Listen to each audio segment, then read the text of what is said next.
Every legal encounter leaves a trace. Every strict investigation pursues honesty. Comprehending your legal rights, establishing true justice. Sir, step away from the mailboxes. Police. Good morning, officers. I am U.S. Postal Inspector Vincent Marshall. You are a what? Postal Inspector. I am investigating the mail theft complaints in this neighborhood. Where's your uniform? Your postal vehicle? Postal inspectors are federal criminal investigators. We work. It was a Sunday afternoon, October 22nd, 2023. The sun was still high over Tennessee, and the neighborhood of Collierville had that look of a place where nothing ever happens. Well-kept lawns, two-story brick houses, wide, quiet streets where the loudest sound is usually a sprinkler system running on a timer. It was the kind of community where people leave their cars in open garages and don't bother locking the front door. A place built, at least in appearance, on the idea that everything is fine. Irvo Otieno left his house around 2:30 in the afternoon. He was well-dressed, blue blazer, slacks, dress shoes. Not because he had somewhere to be, but because that was simply how he carried himself in the world. 18 years in the United States Postal Inspection Service had left him not just with commendations and a flawless career, but with a way of presenting himself that came from within. He walked across his own front yard, made his way to the communal mailbox installed on the sidewalk of his development, and used the key on his keychain to open the compartment assigned to his unit. It was a gesture he probably repeated 3 or 4 times a week without a second thought. Picking up the mail, nothing more ordinary than that. That was the exact moment the patrol car appeared. 2 officers from the Collierville Police Department responded to a call from a neighbor who had reported what they described as a suspicious man tampering with the mailboxes in the development. The man in question was wearing a suit, standing in front of a house worth close to $1 million in a gated community using a key. But the neighbor called, and the officers came. And when they arrived, they didn't see a resident picking up his own mail. They saw what they had decided to see before they even opened the patrol car door. What happened in the minutes that followed was captured by both officers' body cameras, and the footage that became public months later triggered a reaction that spread across the entire country. Because in that video, you can clearly see the moment when a man who had dedicated nearly 2 decades of his life to protecting the American postal system found himself being treated like a criminal in front of his own home. You can see the expression on his face. Not fear, but something deeper. The look of someone who already knows exactly what is happening and exactly why. Before we go any further, I want to ask you something. Subscribe to this channel right now, because this story gets heavier by the minute, and you're going to want to follow it all the way through. And tell me in the comments, have you ever been stopped, or watched someone get stopped, for absolutely no real reason? Because what Irvo experienced that Sunday is not an exception. It's a reality that a lot of people know firsthand. The United States Postal Inspection Service is one of the oldest federal agencies in the country, founded as far back as the 18th century. Postal inspectors carry full federal authority.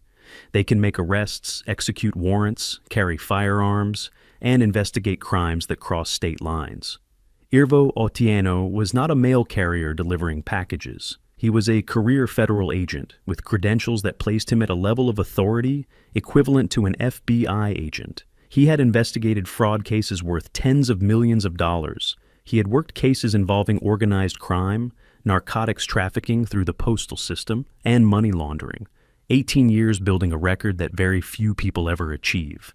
And there he stood, with officers examining his hands, being questioned about whether he had the right to pick up his own mail in a neighborhood where he paid a mortgage, in a development where his name was on the deed, on a Sunday afternoon, where the only thing he had planned to do was check whether anything important had arrived in his mailbox. This case became a federal lawsuit worth millions. It became a national conversation about structural racism and the use of disproportionate force. It became mandatory training material for police departments across multiple states. But before it became any of that, it started exactly like this, with a black man, well-dressed, in an affluent neighborhood, doing the most common and harmless thing in the world, and being treated as a threat simply for existing in that space. The 2 officers who responded to the call that afternoon were Detective Brian Chandler and Officer Kyle Samples. They arrived on the scene in less than 10 minutes after the neighbor placed the report. And here, it's worth pausing for a moment to understand what exactly was said in that call, because it matters. The neighbor didn't report a window being forced open, didn't report anyone fleeing with mail tucked under their arm. There was no evidence of a crime taking place.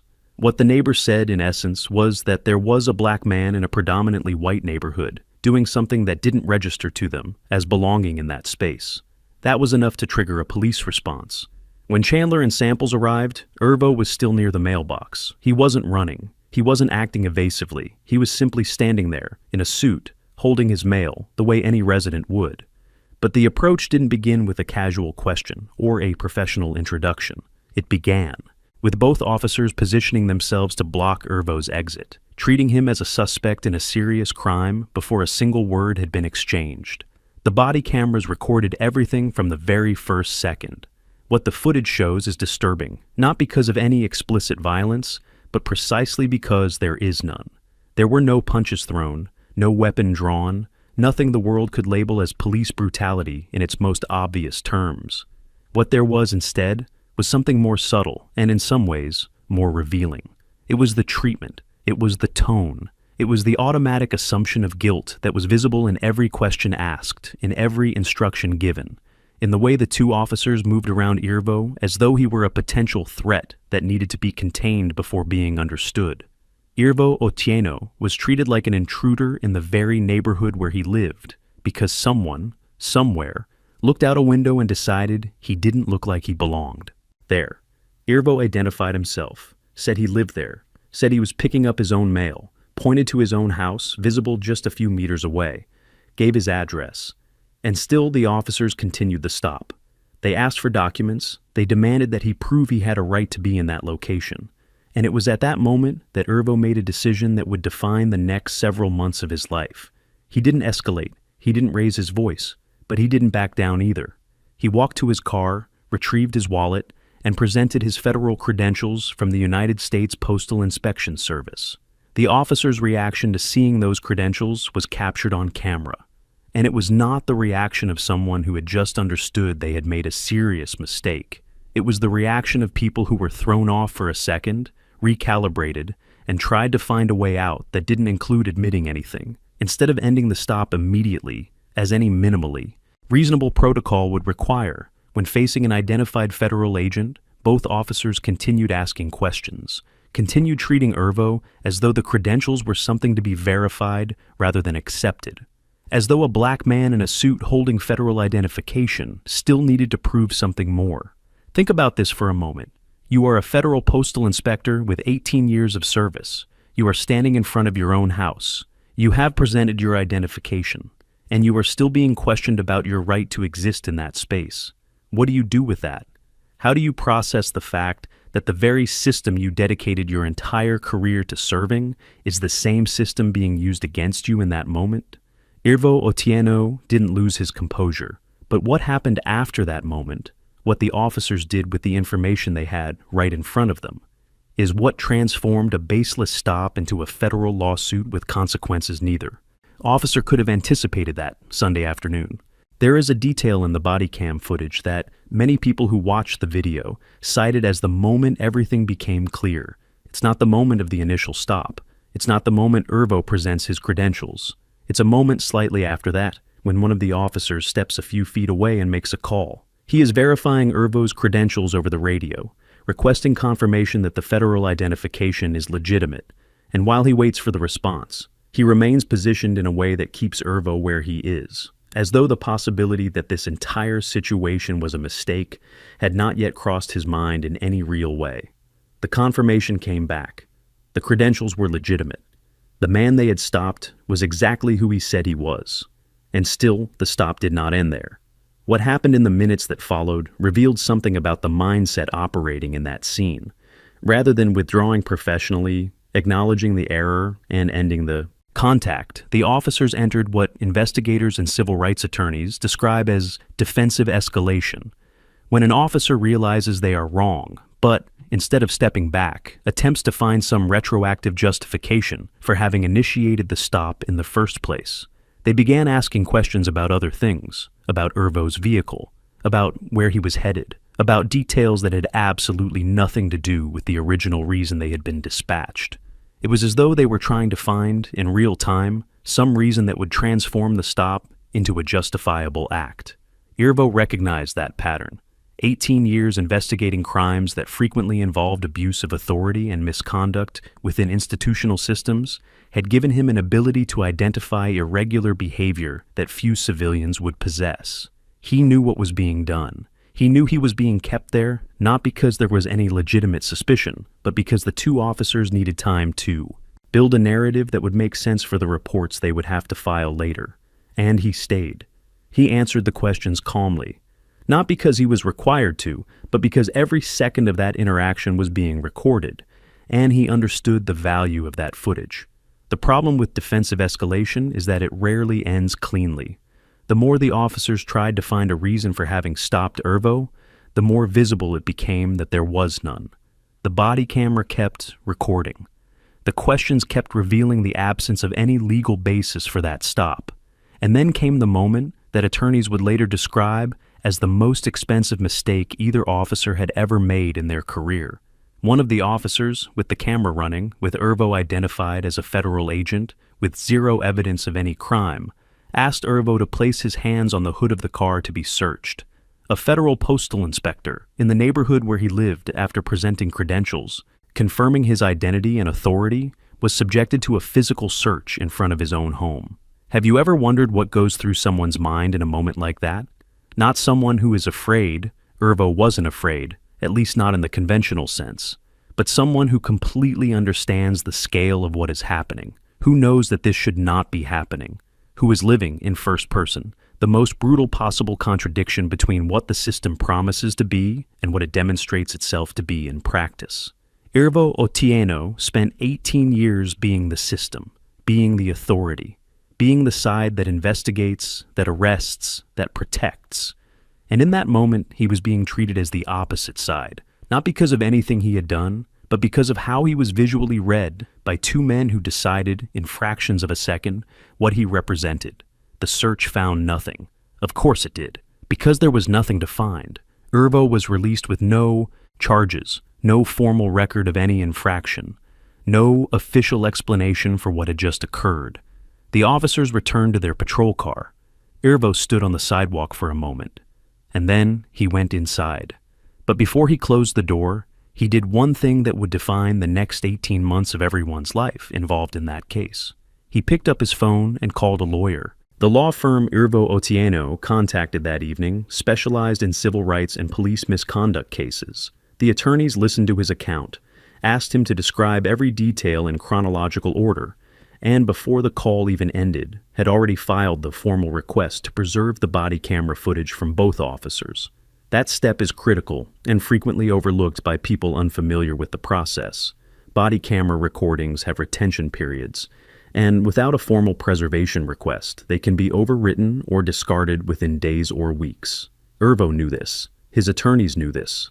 And the request was filed before anyone inside the Collierville Police Department had time to evaluate exactly what was recorded in that footage and what it might mean for the department going forward. While the attorneys worked behind the scenes to secure the evidence and initiate the formal investigation process, Irvo did something that amplified everything in a way the police department clearly had not anticipated. He went to social media, not to deliver an emotional rant, not to attack the officers by name or incite any kind of response. He posted a factual, straightforward account of what had happened, including the date, the time, the location, and a precise description of the sequence of events.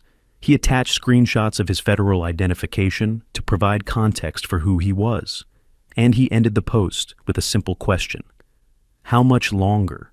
The response was immediate and overwhelming. In less than 24 hours, the post had tens of thousands of shares. Journalists from local and national outlets began reaching out. Civil rights organizations, including the NAACP and the ACLU, issued public statements of support and demanded explanations from the department. Other residents of the Collierville development began coming forward with accounts of similar stops they had experienced or witnessed in previous years, creating a pattern the department could no longer attribute to coincidences or isolated misunderstandings. The story of a federal postal inspector being treated like a mail thief in front of his own home had every element that transforms a local incident into a national conversation. And that is exactly what happened. The The Collierville Police Department issued an initial statement that followed the standard script in these situations. Words like internal investigation, established procedures, and full context appeared in the text, with the frequency of an institution trying to buy time without saying anything concrete.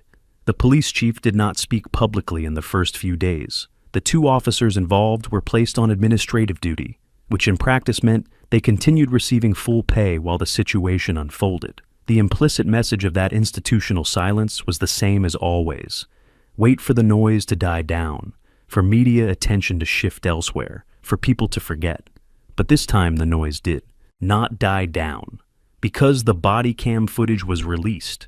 And when the public watched that video, a man in a blue suit standing in front of a large brick house using a key to open his own mailbox, being stopped, questioned, having his federal credentials dismissed, and being subjected to a physical search, the reaction was of an intensity the department was not equipped to handle. There was no ambiguity in that footage. There was no camera angle that favored the officer's narrative. There was no way to watch that video and conclude that any part of that stop had been justified by any reason other than the fact that Irvo Otieno was a black man in an affluent neighborhood.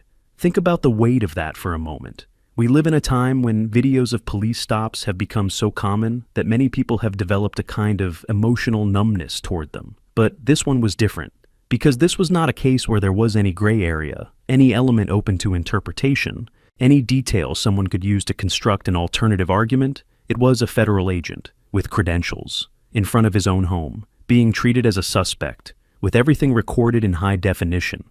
And when that level of clarity meets that level of public visibility, what typically happens with internal investigations that tend to protect their own, the quiet filing away, the discreet commendation of the officer involved, the conclusion that everything was done within procedure, simply was no longer a politically viable option for the department.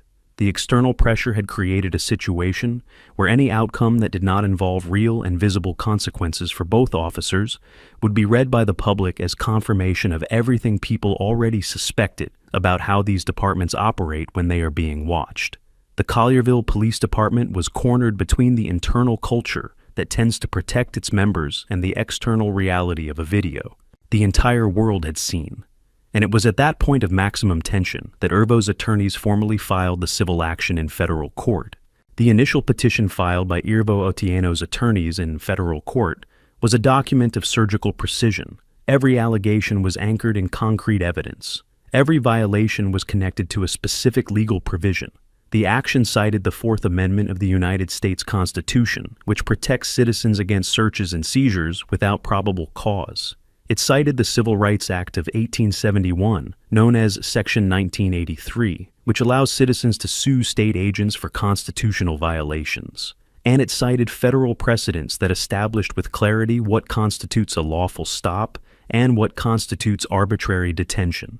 It was not a petition built on moral outrage, though the outrage was entirely justified. It was a petition built on facts, chronology, and jurisprudence, and that made it extraordinarily difficult to contest. The police department hired an outside law firm to handle the defense, which in itself was a signal that the situation was considered serious. Internally, the municipal office that would normally handle this type of action was deemed insufficient for the level of exposure the case represented. The defense attorneys began with the most predictable strategy available, attempting to establish that the officers had acted in good faith based on a legitimate citizen complaint, and that the stop fell within the limits of what is permitted during a reasonable suspicion investigation. It was a weak argument against the footage, but it was the only argument they had. The problem is that reasonable suspicion has a very specific legal definition, and standing in a suit on the sidewalk of your own development does not fit any reasonable interpretation of that concept. During the discovery process, the phase where both sides are required to disclose relevant evidence and documents, Irvo's attorneys requested the complete complaint history for both officers involved. What they found was revealing not because there was an explosive pattern of documented brutality, but because there was a consistent pattern of small complaints that had never been taken seriously. Stops without clear justification, racially charged language in incident reports, complaints from black residents of the same neighborhood who had been questioned about their right to be in their own homes.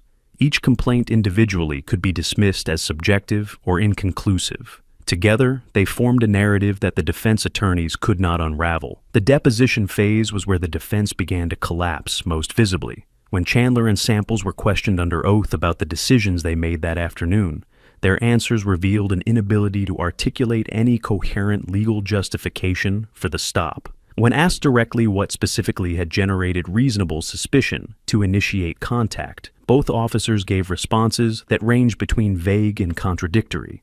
One said the way Irvo moved near the mailbox seemed unusual. The other said the neighbor's complaint was sufficient on its own.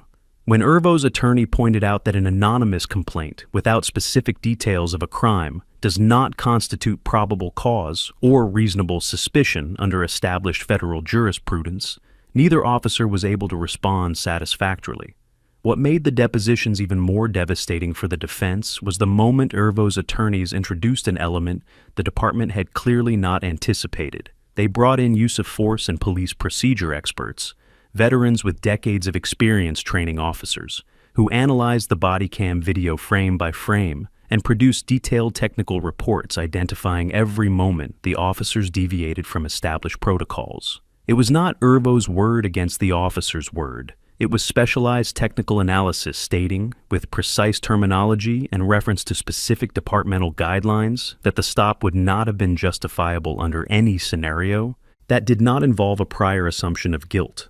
And prior assumptions of guilt based on racial appearance have a legal name. It is called discrimination. The city of Collierville received from the law firm hired for the defense an honest assessment of where the case stood. And that assessment was brutally clear. The chances of winning at trial were minimal. The video was incontestable. The officer's history was problematic. The experts were credentialed. And the potential value of a judicial verdict, should the jury decide in Irvo's favor, was significantly higher than any number the city could offer in a settlement negotiation. The city's finance department ran its own calculations. The legal department ran theirs. And both arrived at the same conclusion that is invariably reached when the evidence is overwhelming and the plaintiff has the resources to go all the way. It was time to negotiate. The question was no longer whether there would be a settlement. The question was how much it would cost the taxpayers of Collierville for two officers having decided that a black man in a suit picking up his own mail looked suspicious on a Sunday afternoon. The settlement was finalized months later, and the full amount was never officially disclosed. But sources close to the process and partial public records indicated the figure was in the range of several $1 million. It was not the kind of number a city the size of Collierville absorbs without visible budgetary consequences. It was the kind of number that appears in city council discussions, that generates questions from taxpayers, that forces conversations departments would prefer never to have in public. And that was precisely why Irvo and his attorneys accepted it. Not because they needed the money to survive, but because $1 million settlement paid with public funds speaks a language that politicians and municipal administrators understand far more viscerally than any speech about human dignity or equality before the law. Beyond the financial figure, the settlement included a series of non-monetary requirements that Irvo's attorneys had insisted on, including from the beginning of negotiations. The department would be required to implement a revised implicit bias training program with periodic evaluations and external audits of results. An independent complaint review system would be created, removing from the department itself the exclusive power to investigate its own conduct. Body cameras would be subject to stricter data preservation protocols, with specific penalties for any tampering or loss of footage. And both officers involved, Chandler and Samples, would be terminated with no possibility of rehire by the department or by any other public safety agency in the state. That final clause was the most contested during negotiations. The police union fought fiercely to keep both officers employed, or at minimum to ensure the termination did not come with a permanent notation that would prevent them from working at other departments. It was the same argument as always, that termination was a disproportionate punishment for an error in judgment, that the officers had families, that they had years of service, that they deserved a second chance. Irvo's attorneys responded with a simple question: a second chance to do what? To stop another federal agent in front of his own home? to treat another black resident of an affluent neighborhood as a suspect with no evidence of a crime? The clause remained in the settlement. Both officers were terminated. Chandler and Samples attempted to contest the terminations through the arbitration process guaranteed by the union contract. It was an effort that lasted several months, and that, according to people close to the process, cost the union a considerable sum in legal fees. The arbitrator who reviewed the case examined the body cam footage, the expert reports, the deposition transcripts, and the complaint history of both officers. The decision was delivered in a 42-page document that detailed, with a precision that left no room for alternative interpretation, why the terminations were not only justified, but necessary. The terminations were upheld. The law enforcement careers of both officers had ended on a Sunday afternoon in front of a mailbox in Collierville, Tennessee. What happened to Urvo Oceano afterward is, in some ways, the most important part of the story. He went back to work. He continued being a federal postal inspector. He continued living in the same house, in the same neighborhood, using the same key to open the same mailbox. He did not move away. He did not request a transfer. He did not disappear from the community, shamed or traumatized into isolation. He stayed, and that in itself was an act of quiet resistance that did not go unnoticed by the people who followed the case, because the implicit message of staying was clear. He belonged there before any of it happened. He belonged there while it was happening, and he continued to belong there after. No unlawful stop, no lawsuit, no amount of institutional embarrassment had the power to change that fact. But Urvo did not stay entirely silent either. In interviews given after the case concluded, he said something that stayed with those who heard it. He said the case was never about him specifically, that he had resources, knew his rights, and knew exactly what to do the moment things began to go wrong, but that for every person in his position who has those tools, there are hundreds who do not, who are stopped the same way, treated the same way, humiliated the same way, and who simply swallow it and move on because they don't know they can fight back, or because they know that fighting back carries a cost they cannot afford to pay. He said he won the case for them too, and that he hoped the outcome would serve as a reminder that the system can be held accountable, but that for that to happen, someone must have the courage and the means to demand that accountability out loud.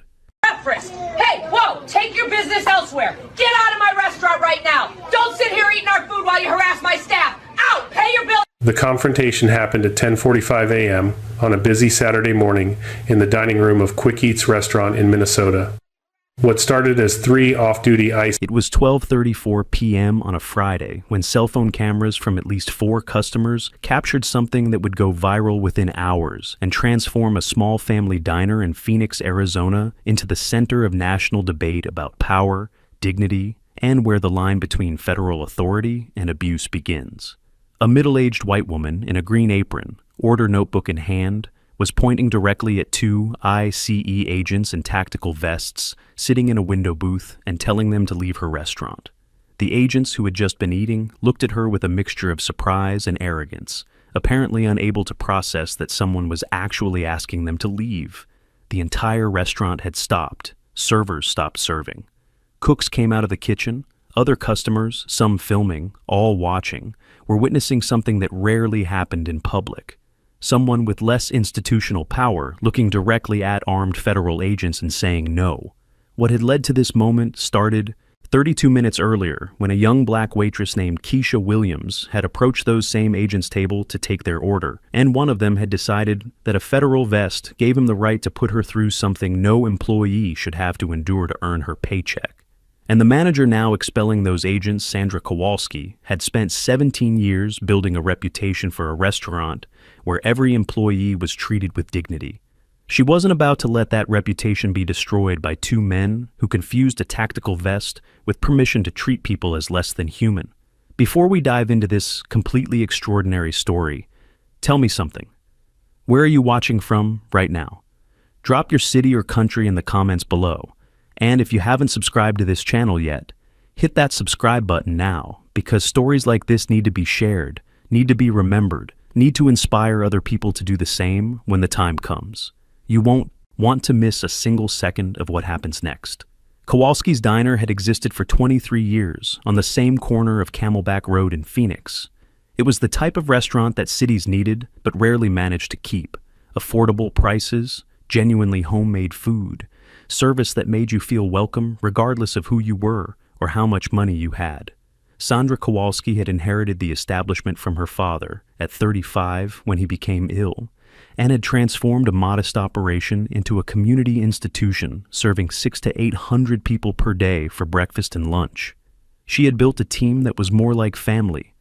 Cooks who had been there for over a decade, waitresses who had worked at the restaurant while going through college, dishwashers she had helped obtain legal documentation. She paid above minimum wage, offered flexible schedules for parents of young children, and had an explicit zero-tolerance policy for customers who disrespected employees. That policy had cost some customers over the years. Sandra had never regretted any of them. Keisha Williams was 24 years old and had started working at Kowalski's 18 months earlier while completing her business administration's degree at Arizona State University. She was exactly the type of employee Sandra loved hiring: smart, reliable, genuinely good with customers, capable of handling chaotic lunch rushes without losing composure or smile. She had quickly become one of the restaurant's most popular waitresses, with regular customers specifically requesting to sit in her section. On that Friday, Keisha had arrived for the lunch shift at 11 a.m., picked up her usual section of 6 tables, including 3 window booths, and begun what promised to be a normal busy day. At 12:02 p.m., 2 men in ICE vests and tactical clothing entered the restaurant and were directed by the hostess to a window booth in Keisha's section. She had noticed the ICE vests but hadn't paid special attention. She served everyone. Equally, it was simply how she worked. The agents, who would later be identified as Victor Santos and Craig Henderson, sat down and began reviewing menus. Keisha approached within 2 minutes with water and bread, as she did with all tables, and asked if they were ready to order or needed more time. Santos looked at her for a moment with an expression other waitresses who were observing would later describe as deliberately intimidating, then asked where she was from. Keisha said she was from Phoenix. Santos said she didn't look like she was from here. Keisha politely said she had been born at Banner University Medical Center 5 blocks away. Santos said he was asking about her family, where her family was originally from. Keisha, whose grandparents had come to Arizona from Mississippi in the 1950s, said her family was from Arizona and the American South. Santos said she had the look of someone who might not have documentation. Henderson said nothing, but the video captured him, looking at Keisha with an expression of amusement as his partner interrogated her. The implication of what Santos had said took a second for Keisha to process. Then it became completely clear. Santos had looked at a young black American woman serving water in a family restaurant and decided, based on nothing but her appearance, that she was probably an undocumented immigrant. There was nothing in Keisha's behavior, nothing in her speech, nothing in any interaction that had provided any basis for that assumption. She had spoken fluent, unaccented English from the moment she opened her mouth. She had mentioned being born at a specific hospital in Phoenix. She had said her family was from Mississippi and Arizona. There was absolutely nothing that justified the assumption Santos had made beyond Keisha being a black woman in a state with documented history of ICE agents making assumptions about who looked like an immigrant. Keisha calmly said she was an American citizen, had been born in the United States, and asked what they would like to order. Santos said he would need to see identification before she continued serving them. Henderson finally spoke, saying it was standard procedure when there was suspicion of irregular immigration status. Keisha stood still for a moment. She was 24 years old, was at work, wearing a family restaurant uniform in a state where she had lived her entire life, and a federal agent had just said he suspected she was an illegal immigrant based on how she looked. She could have argued, could have confronted. Instead, she said she would be back in a moment and walked to the employee area at the back of the restaurant. Another waitress, Maria Delgado, noticed the expression on Keisha's face and followed her. She found Keisha in the employee bathroom, crying. Not angry crying, the crying of exhaustion of being a young black American woman who had spent her entire life proving she belonged in spaces she had never needed to prove. And yet here, she was at her job, being asked for identification by a government agent because her appearance had led someone to assume she wasn't from here. Maria stayed with Keisha for a minute, then went directly to find Sandra. Sandra was in the back office reviewing supplier orders when Maria came in with an expression Sandra had learned over 17 years of management to immediately recognize. Something had happened to one of her employees, and it wasn't small. Maria explained what she had seen and heard.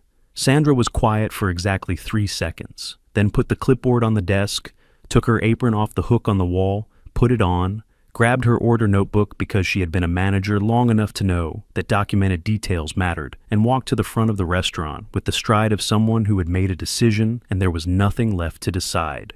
Sandra arrived at the window booth where Santos and Henderson were sitting with an expression that employees who had known her for years later described as the calmest and at the same time most determined they had ever seen on her. She didn't raise her voice, didn't gesture dramatically. She simply stood beside the table, looked directly at Santos, and said she had heard what had happened with her employee and needed to understand what they thought they were doing.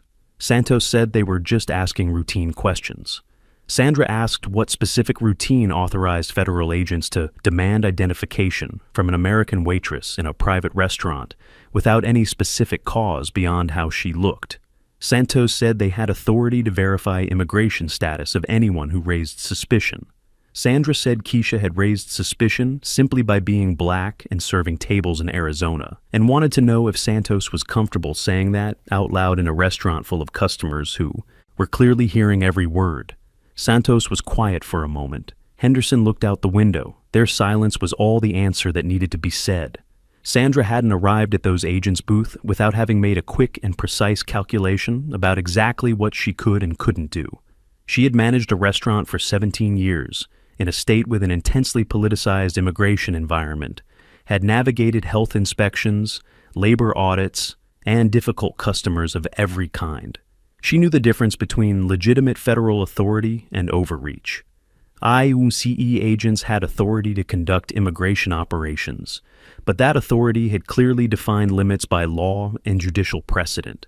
They could enter public establishments like any citizen. But demanding a restaurant employee prove citizenship based solely on racial appearance, without a warrant, without specific articulable cause, without any factual basis beyond how someone looked, was an exercise of legitimate federal authority. It was harassment. And on private property, the owner had the right to protect employees from harassment regardless of who was doing the harassing. Santos tried to reassert authority, saying they were in a public establishment and had the right to ask questions. Sandra said her restaurant was private property open to the public, a legal distinction that mattered enormously, and that as owner and manager, she had a legal obligation to provide a harassment-free work environment for her employees. She said what Santos had done to Keisha, asking where she was from, saying she didn't look like she was from here, and then demanding identification based on racial appearance, constituted harassment based on race and national origin, protected by the Civil Rights Act of 1964. She said she had a lawyer on retainer who knew employment and civil rights law, that she had documented what had happened, and that she hoped they understood they had crossed a line in her establishment. Santos looked at Henderson, clearly not expecting a diner manager to be able to cite specific civil rights legislation. Henderson said they thought they had simply asked routine questions, and if there had been a misunderstanding, they were sorry. Sandra said there was no misunderstanding. There was a 24-year-old employee in the bathroom crying because a federal agent had assumed she was an illegal immigrant based on how she looked. Customer cell phone cameras had been recording for at least 2 minutes at this point. Nobody in the room was pretending not to hear. A family of 4 in the adjacent booth had stopped eating completely. An elderly man, alone near the counter, had turned his chair for a better view. 2 businessmen in suits near the entrance had put their phones on the table and were watching attentively. There was something in the absolute moral clarity of what Sandra was doing, and the composure with which she was doing it, that had captured every person's attention in the restaurant. She wasn't being dramatic, wasn't being aggressive. She was being precise and unwavering, saying exactly what needed to be said without an extra word and without backing down an inch. That kind of moral clarity was rare to see in action, and everyone in the restaurant recognized it when they saw it. Sandra told Santos and Henderson they were welcome to finish the food they had ordered because she wasn't going to let them leave without paying, but that after doing so, she expected them to leave and not return to her establishment. She said if they wanted to eat there again in the future, they would be welcome like any other customer, but any attempt to question employees about immigration, status based on appearance would be treated as the harassment it was. Santos said they were just doing their job. Sandra said their job didn't include making young Americans cry in employee bathrooms for the crime of being black in Arizona. She turned, went to the register, and personally processed their bill, ensuring the amount was correct to the cent, because she didn't want to give them any additional reason to stay or return. Customers at nearby tables started applauding. Not a huge ovation, but steady and genuine, some customers standing. Santos and Henderson ate the rest of their meal in tense silence, paid, and left without further words. Maria Delgado had returned to the employee bathroom during Sandra's confrontation with the agents to stay with Keisha. She later described being able to hear parts of the exchange through the door, and having told Keisha what was happening as it happened. Keisha had come out of the bathroom when she heard applause begin, not knowing exactly what had caused it. She had walked into the restaurant to see Santos and Henderson walking toward the exit, and Sandra standing near the register with the expression of someone who had done exactly what needed to be done. Keisha had asked what happened. Sandra had said simply that she had asked them to leave. Keisha had looked at Sandra for a moment, then said, "Thank you," in a voice so low that Sandra said she had barely heard it over the restaurant noise that had returned to normal volume. Sandra had said there was nothing to thank her for, that it was exactly what any employer should do, and asked Keisha if she was well enough to continue her shift or needed to go home.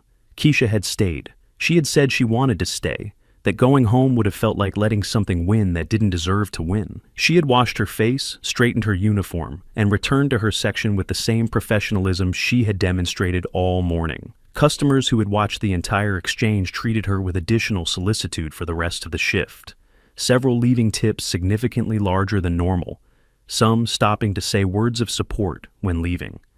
An older woman had taken Keisha's hand and said what Sandra had done was what all employers should do, and that she was clearly an extraordinary employee at an extraordinary restaurant. Keisha had thanked her with a smile that, according to Maria, who was watching, looked genuine for the first time since the agents had entered. Nobody in the restaurant had filmed intentionally to create viral content. The 4 customers who had recorded had done so by instinct, sensing they were witnessing something significant that should be documented. But when those videos hit social media throughout that afternoon, the world watched. The first video was posted at 2:17 p.m. by a customer named David Park, a 41-year-old accountant who had been eating lunch alone near the window booth. He had written a simple caption: "Restaurant manager in Phoenix tells ICE agents to leave after they harassed black waitress." In 3 hours, it had 2 million views. By evening, it had 50 million. By the next day, it had crossed 100 million. Not because there was violence, not because there was dramatic confrontation, but because there was something powerful and rare in what the video showed. An ordinary person with less institutional power than those she was confronting doing the right thing in a calm, precise, and absolutely unwavering way. Sandra was at home when she began to realize the magnitude of what was happening. Her 20-year-old daughter had called saying the restaurant video was everywhere. Sandra had checked her phone and found 847 notifications on the restaurant's social media account that normally received maybe 5 per day. Messages were coming in from across the country, from people who had seen the video and wanted to say what she had done mattered. She had sat at the kitchen table for a long moment, reading messages, thinking about Keisha in the bathroom, crying, thinking about the 17 years it had taken to build that restaurant into a place where every employee knew they were protected. She hadn't expelled those agents to go viral. She had done it because she was the manager, and those were her employees, and none of them should have to endure that to earn a paycheck. But if the fact that she had done it inspired others to do the same, then there was something good coming out of something that had started as something very, very bad. The morning after the incident brought a completely different reality to Kowalski's Diner. Sandra had arrived at 5:30 a.m., as always, to prepare for opening, and found something she had never seen in the restaurant's 23 years of existence: a line of people waiting outside before it even opened. It wasn't a small line. There were 72 people waiting when she unlocked the door at 6 a.m., some who had clearly arrived well before opening time, some carrying handwritten signs saying things like, "Kowalski's, where everyone is welcome," and "Sandra Kowalski, Phoenix Hero." Sandra had stood in the doorway for a moment, looking at those people, feeling the weight of what had overnight become something much larger than her or her restaurant. She had taken a deep breath, opened the door fully, and said the coffee was fresh, and there was a table for everyone. The restaurant stayed at maximum capacity all day, with a line outside that never completely diminished. They served over 1,200 people that Saturday, nearly double their previous record. Keisha had arrived for her shift that Saturday and frozen when she saw the line. Sandra had found her in the parking lot and explained what was happening. Keisha had looked at the line for a long moment, then said something Sandra would repeat in multiple interviews in the months that followed. Keisha had said she had spent her life being invisible in the wrong places and visible in the wrong places too, and that she didn't know exactly what to do with being visible this way, the right way. Sandra had said she didn't need to do anything beyond what she always did, that she was excellent at her job, and those people had come because they wanted to support a place that treated employees with dignity, not to see Keisha as spectacle. That distinction had mattered to Keisha. She had gone in, put on her apron, and worked the shift with the same grace and professionalism that had characterized every previous shift, though that day many customers had recognized her and stopped to say words of support she had received with a genuine smile and sincere thank you. Media coverage exploded throughout the weekend. Virtually every major national news outlet had covered the story by Sunday. The angle varied. Some focused on Sandra as unlikely hero, diner manager who had faced armed federal agents with nothing but knowledge of law and moral determination. Others focused on Keisha as representation of the broader experience of Black Americans being presumed foreigners in a country where their families had lived for generations. Still others focused on broader legal questions about ICE authority on private property and legal limits of immigration status checks without specific cause. Law professors at universities being consulted explained that what Santos had done in demanding identification from Keisha based on racial appearance without any other specific cause was in deeply problematic legal territory, potentially, constituting violation of Fourth Amendment protection against detention without reasonable cause and 14th Amendment discrimination based on race. ICE's response was revealing in its inadequacy. A spokesperson issued a statement saying the agency took misconduct allegations seriously and that the incident was being reviewed internally. There was no acknowledgement that something had gone wrong, no apology to Keisha, no commitment to specific action. It was generic corporate language designed to sound responsive without committing to anything concrete. The statement was widely ridiculed online as exactly the kind of non-responsive response that allowed a culture of impunity to flourish within law enforcement agencies. Members of Congress from both parties, though for different reasons, called for explanations. Senators who were critics of ICE used the incident as evidence of need for stricter oversight. Senators who generally supported aggressive immigration enforcement distanced themselves from the specific incident, saying, if the facts were as reported, then it had been clear misconduct. ICE's internal investigation was formally opened Monday after the incident, but what had begun as an internal review quickly expanded when civil rights organizations began presenting evidence that the incident with Keisha wasn't isolated.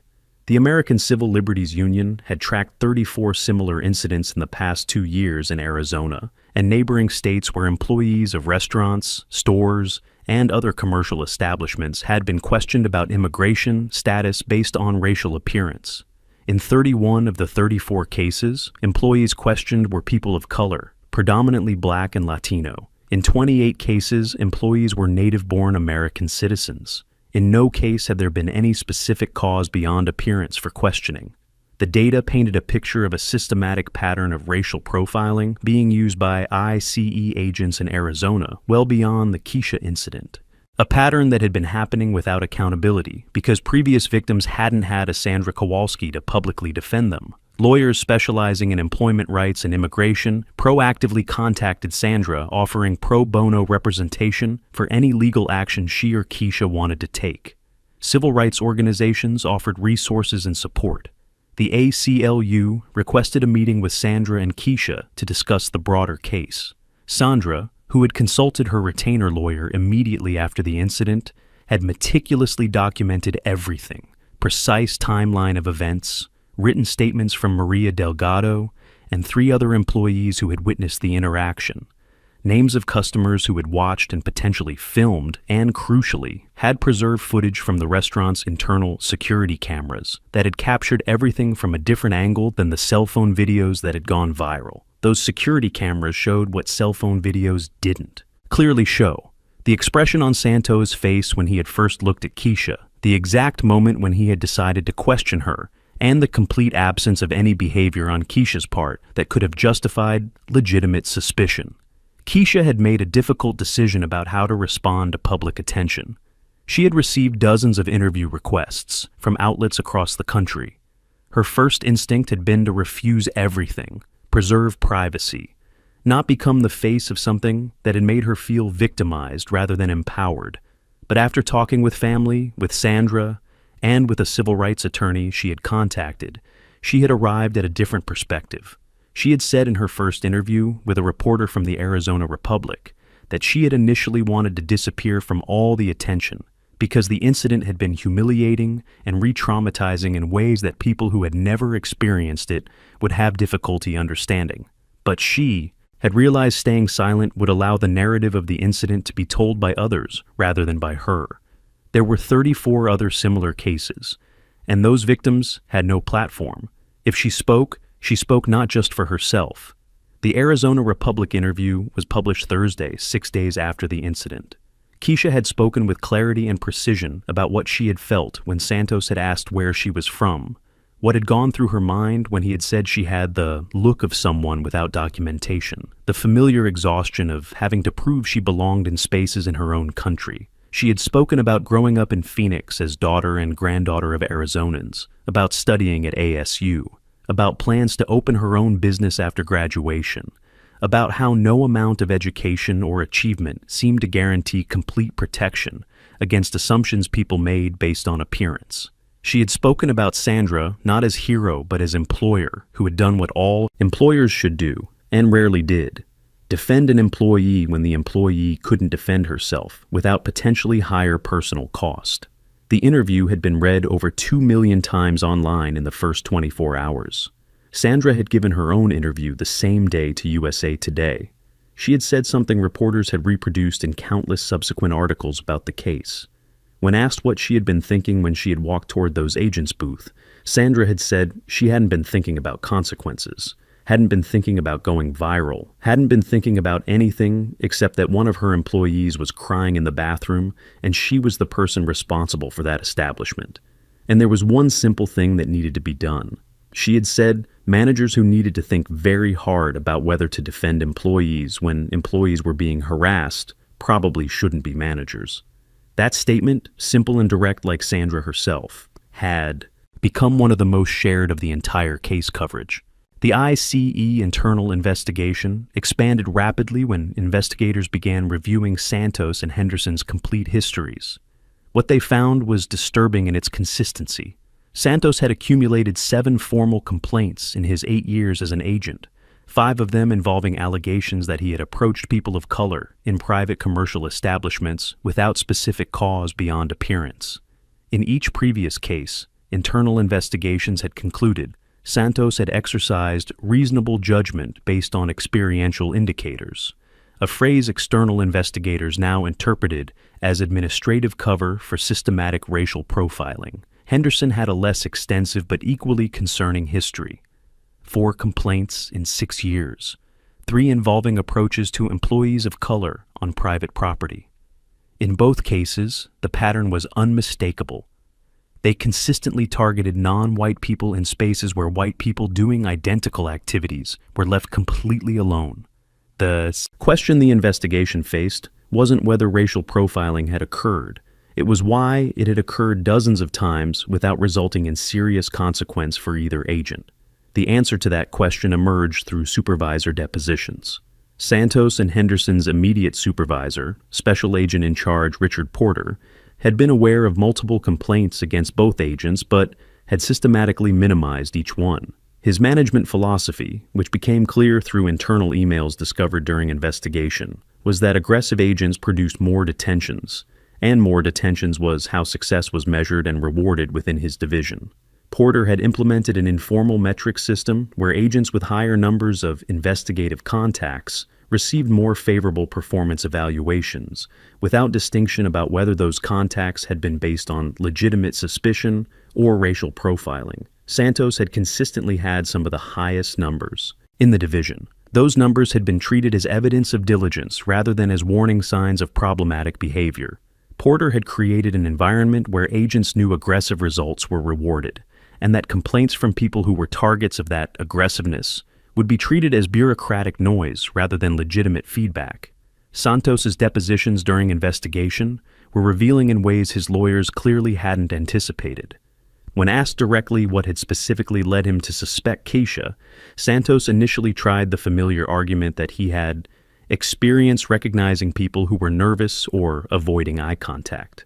Investigators showed him restaurant security footage from the 2 minutes before Santos approached Keisha, which showed her walking toward their table with a professional smile, making normal eye contact, behaving exactly like a waitress going to take an order. There was no sign of nervousness or avoidance behavior. Santos then tried to say something about the general context had drawn his attention. Investigators asked what specifically in the context had been different for Keisha's table versus other tables in the same restaurant. Santos couldn't identify anything specific. When investigators showed footage of white waitresses serving nearby tables in the same circumstances without being approached by Santos, he was silent for a long moment before saying he had exercised judgment based on experience. Investigators asked in what part of his experience he had learned that being black and serving tables in Arizona was an indicator of possible irregular immigration status. Santos couldn't answer. Henderson had tried a different strategy, arguing that Santos had been the one who initiated questioning and that he had merely supported his partner as protocol required. But footage showed Henderson making eye contact with Santos in a way that multiple customer testimonies described as encouraging when Santos had made the first comment about Keisha's appearance. And the expression of amusement multiple witnesses had described seeing on Henderson's face while Santos interrogated Keisha was clearly captured on the restaurant's internal security cameras Sandra had preserved. Henderson hadn't merely followed his partner out of professional duty. He had watched a young woman being humiliated and had considered it entertainment. That moral distinction mattered enormously, both in terms of individual culpability and in terms of what it revealed about the culture within their division. Porter, the supervisor, faced even more severe questioning. Investigators presented him with Santos's complete stop data over 8 years, showing that 89% of all his investigative contacts at private establishments had involved people of color, despite Arizona being a state where people of color constituted approximately 42% of the population. The numbers were mathematically impossible to attribute to coincidence or to legitimate crime patterns. When investigators asked Porter how he had interpreted that data over the years, he said he had seen Santos as a particularly effective agent working in areas with high concentration of irregular immigration activity. Investigators asked how he had determined which areas had high concentration of irregular immigration activity. Porter paused a long time before admitting it was based primarily on the agent's own reports about where they were conducting contacts. The circle was complete and perfect in its circularity. Agents targeted certain areas based on prejudice, reported those areas as having high activity. Supervisors sent them back to those same areas based on those reports, and the cycle continued indefinitely without any external verification. The civil lawsuit was filed by Keisha and Kowalski's restaurant 3 weeks after the incident. The petition was elegant in its precision. For Keisha personally, it argued violation of Fourth Amendment, protection against detention without reasonable cause, 14th Amendment discrimination based on race and national origin, and violation of federal civil rights statutes prohibiting discrimination based on race in public accommodations. For the restaurant, it argued interference with employment relationship, creating a hostile work environment through governmental action, and violation of the Civil Rights Act of 1964, protecting employees from race-based harassment in the workplace regardless of the conduct's origin. The lawsuit named Santos and Henderson personally, Porter as negligent supervisor, ICE as agency, and the Department of Homeland Security. Damages sought reflected not only individual suffering, but measurable economic costs, emotional impact on Keisha, potential damage to her professional reputation, and costs Kowalski's had incurred, responding to the incident, including management time and legal consultation. The government tried to argue qualified immunity for Santos, and Henderson, arguing that the law about when agents could request identification from employees of private establishments wasn't clearly established in a way reasonable agents should have known. Federal Judge Miriam Chen, assigned to the case, rejected the argument in a decision widely praised by legal experts as a model of clear reasoning about qualified immunity. Judge Chen wrote that an American citizen's right not to be detained and interrogated about immigration status based solely on racial appearance had been established by sufficiently clear precedent that any reasonable agent should have known Santos's conduct violated a clearly established right. She pointed out that even if there were ambiguity about specific immigration law, anti-discrimination law clearly established that differential treatment based on race was unconstitutional in virtually any context. Demanding identification from a black employee while not doing the same for white colleagues in identical circumstances was racial discrimination so direct that qualified immunity simply didn't apply. The lawsuit's discovery revealed documents that made the government's position increasingly untenable. There was an ICE training manual that explicitly specified that racial appearance alone was never sufficient basis for approaching someone for immigration status verification, that agents needed specific articulable cause based on observed behavior rather than physical characteristics. Santos had completed training using that manual, had signed a document acknowledging he had understood the principles, had then systematically violated those principles in 17 documented contacts over 8 years without serious consequences. Discovery showed the problem wasn't lack of training on correct rules. It was that the system had sent a message through rewards and consequences that the rules didn't need to be followed when they resulted in lower numbers. Santos had learned that the manual said one thing and that rewarded practice said something completely different. Porter had created an environment where rewarded practice was what mattered, and the manual was a technicality experienced agents learned to ignore. While the lawsuit advanced, something unexpected had begun happening at the restaurant.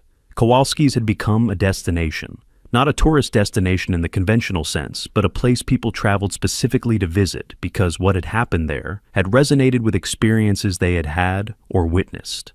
Sandra began receiving letters from business owners across the country, asking how she had had the clarity to act the way she had, asking for advice on how to build similar employee protection policies. She had answered every letter personally because she considered genuine questions deserving genuine answers. She had consistently said the same thing. There was no secret, no special policy. There was only a clear decision that no employee should ever have, to stand alone when being treated in a way that violated their dignity. That decision, made 17 years earlier when she had taken over her father's restaurant, had been the only preparation she had needed that Friday.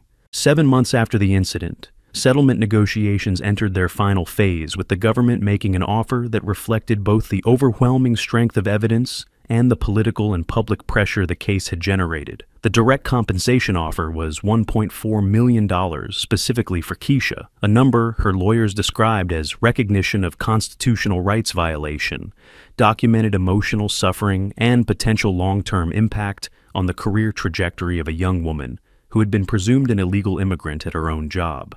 Kowalski's would receive separate compensation of $340,000 for interference with employment relations and costs incurred responding to the incident. But, as in all cases of this nature that Sandra and Keisha's lawyers had carefully studied, financial compensation was only the minor part of what mattered. The systemic reforms were where the settlement would find its true and lasting legacy. Santos would be permanently fired with federal law enforcement certification revoked, making any future employment in any law enforcement capacity at any federal or state agency impossible. Henderson would receive equally permanent termination, with the same certification consequences. Porter, the supervisor who had created a metric system that had rewarded discriminatory behavior over years, would be forced into early retirement with substantial loss of benefits and a permanent note in his file documenting supervisory failure that had contributed to systematic violation of civil rights of multiple American citizens over 8 years. His prospects for any future employment in law enforcement supervision were effectively zero. The settlement also required the specific ICE division in Arizona to undergo comprehensive external audit of all investigative contacts from the past 3 years, with public data on racial disparities and who had been approached and why. The training reform was comprehensive in ways that went well beyond what Sandra or Keisha had initially hoped to achieve. ICE would be required to develop a new specific training module on operations in private property, with particular focus on constitutional limits of immigration status checks and absolute prohibition on using racial appearance as a basis for suspicion. Critical was that training would be developed in collaboration with external civil rights organizations outside ICE, not by internal personnel who had demonstrated capacity to create manuals with correct rules while simultaneously rewarding violation of those rules. Training would include a case study based specifically on the Kowalski's incident, with all details of how Santos had targeted Keisha and how Judge Chen had analyzed the violation, making it impossible for future agents to claim they didn't understand why that type of behavior was illegal and unacceptable. The new performance metric system was perhaps the most transformative reform component. Thus, the settlement required complete elimination of any performance evaluation system that rewarded gross volume of investigative contacts without waiting for the quality and legality of those contacts. The replacement system would evaluate agents on multiple dimensions, including compliance with constitutional protocols, quality of submitted reports, feedback from supervisors who had observed contacts, and absence of sustained complaints. Agents with histories of similar complaints would no longer be automatically promoted, as Santos had been throughout his career, despite accumulating complaints. The system would be audited externally by an independent panel annually, with results published publicly to create transparency that had been completely absent. The central idea was simple but revolutionary within the ICE culture Porter had cultivated. Number of detentions wasn't a measure of success if those detentions were achieved through violation of constitutional rights. Keisha was consulted on every component of the settlement by her lawyers before accepting. She had spent weeks thinking about what she wanted the outcome to be, talking with family, with professors at ASU who mentored her, with Sandra, who had become a mentor figure in her life, in a way neither of them had planned when Keisha had shown up for a job interview 18 months earlier. Keisha had developed a clear vision of what the settlement needed to achieve, to be worth accepting rather than going to trial. It needed to remove Santos and Henderson from positions where they could harm others. It needed to hold Porter accountable for creating the environment that had enabled their behavior. It needed to change the training system in a way that prevented future agents from learning that racial profiling was acceptable practice. And it needed to create transparency through public data that made discriminatory patterns visible rather than hidden in internal reports supervisors like Porter could ignore indefinitely. When her lawyers confirmed the settlement met each of those criteria, Keisha said she was ready to sign. Sandra had made a separate but related decision about what to do with the restaurant's compensation. She had consulted with accountant, with lawyer, and with staff, and had reached the conclusion that the money belonged to the community that had supported the restaurant so extraordinarily after the incident. She established the Kowalski's Employee Defense Fund, a nonprofit organization dedicated to providing resources for low-income employees experiencing harassment or workplace discrimination who couldn't afford lawyers. The fund would provide free legal consultation, documentation support for employees wanting to file formal complaints, and in deserving cases, direct legal representation. Sandra had seen how many of the 34 victims of similar incidents the ACLU had documented had never received any accountability, because they simply hadn't had resources to fight back. The fund would try to change that calculation, making legal protection less a function of who you knew or how much money you had.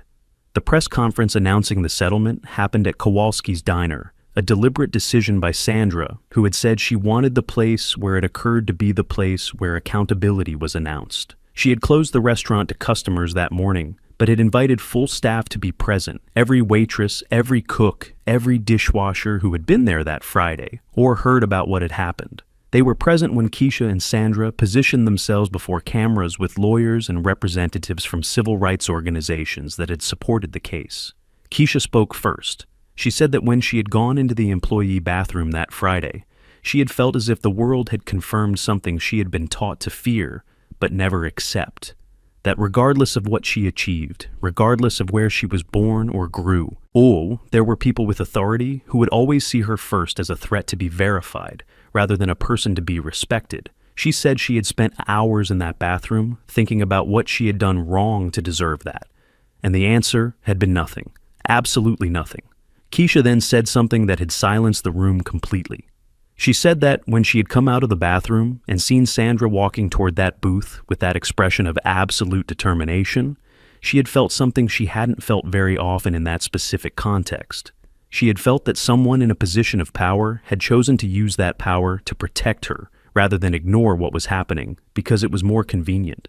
She said that feeling, as simple and direct as it was, had been profoundly powerful, not because it was extraordinary that someone defended her, but because it had been rare enough that when it happened, it had felt extraordinary. And that rarity, that surprise of being defended when it should be basic expectation, was the real problem she hoped the settlement and reforms would begin to address. Sandra spoke afterward, more briefly. She said Kowalski's had been built on a simple premise, that every person who walked through the door, whether customer or employee, deserved to be treated with complete dignity. She said she had done nothing on Friday beyond applying that premise, and that it had been simultaneously gratifying and disturbing that applying such a basic premise had generated so much. Gratifying because it showed people wanted to see dignity defended. Disturbing because it showed how rarely it happened, that when it did, it became national news. She had looked at her employees gathered in the room and said each of them deserved an employer willing to do what she had done, and hoped the settlement and attention it had generated would make that standard more common rather than exceptional. She then reopened the restaurant at noon, and there was a line beginning to form before the doors even opened. The settlement terms were implemented with unusual speed for federal processes, reflecting the continued public pressure and oversight civil rights organizations had promised to apply. Santos and Henderson were fired within 10 days of signing, their certifications immediately revoked by the Federal Training and Standards Council. Santos had tried to argue through the union that his termination was disproportionate for what he characterized as an isolated incident of questionable judgment. The arbitrator who reviewed the case rejected the argument categorically, pointing out that 7 previous complaints with identical pattern of behavior made it impossible to characterize the Kowalski's incident as isolated. It was the conclusion of a pattern, not the beginning of one. Santos had received multiple opportunities over 8 years to correct his behavior, and had chosen not to because the system under Porter had made that choice consequence-free. The termination was a belated consequence that should have arrived years earlier. Henderson tried a similar appeal and received a similar result. Both left ICE without realistic prospects of return to any law enforcement work. Porter had resisted more vigorously, hiring a lawyer specializing in the federal labor litigation, and arguing that his forced retirement was unjust punishment for management decisions made in good faith within an organizational culture he hadn't created alone. It was an argument that contained an element of truth that made the case morally more complex than those of Santos and Henderson. Porter had been a product of a system that had valued numbers above all, had been promoted and praised for generating those numbers, and had replicated culture he had found rather than questioning it. But the arbitrator who reviewed his case pointed out something crucial. There was a difference between being a product of a problematic culture and actively protecting agents whose complaints showed a clear, discriminatory pattern. Porter hadn't merely followed the system. He had actively prevented the system from working correctly by dismissing complaints that deserved serious investigation. That active choice, documented in emails and in performance evaluation decisions over years, was where his individual responsibility began, and where the defense of being a product of culture ended. Forced retirement was upheld. The new training module was developed over 8 months in a process Sandra had described as more rigorous than she had expected and more hopeful than she had feared. Representatives from the ACLU, the NAACP, and 3 other civil rights organizations had worked with ICE's training development team to create curriculum that not only explained correct rules, but confronted the gap between written rules and rewarded practice that had allowed Santos's behavior for years. The module included detailed analysis of the Kowalski's incident, with restaurant security footage used as pedagogical tool showing in real time how Santos had targeted Keisha without any legitimate basis. Agents in training sessions were required to identify each moment where Santos had crossed the legal line, to articulate why each crossing was problematic, and to practice alternative responses that would have been legally appropriate. It was training that made it impossible to pretend rules were ambiguous, or that there were multiple reasonable interpretations of what had happened in that restaurant. The external audit of 3 years of investigative contacts from ICE's Arizona division produced a report published completely without redactions, as the settlement had required. The numbers were shocking even for people who had followed the case closely. Of the total 2,847 investigative contacts at private establishments during the 3-year period, 84% had involved people of color. Among contacts that resulted in no irregularity found, which were the overwhelming majority, the racial disparity rose to 91%.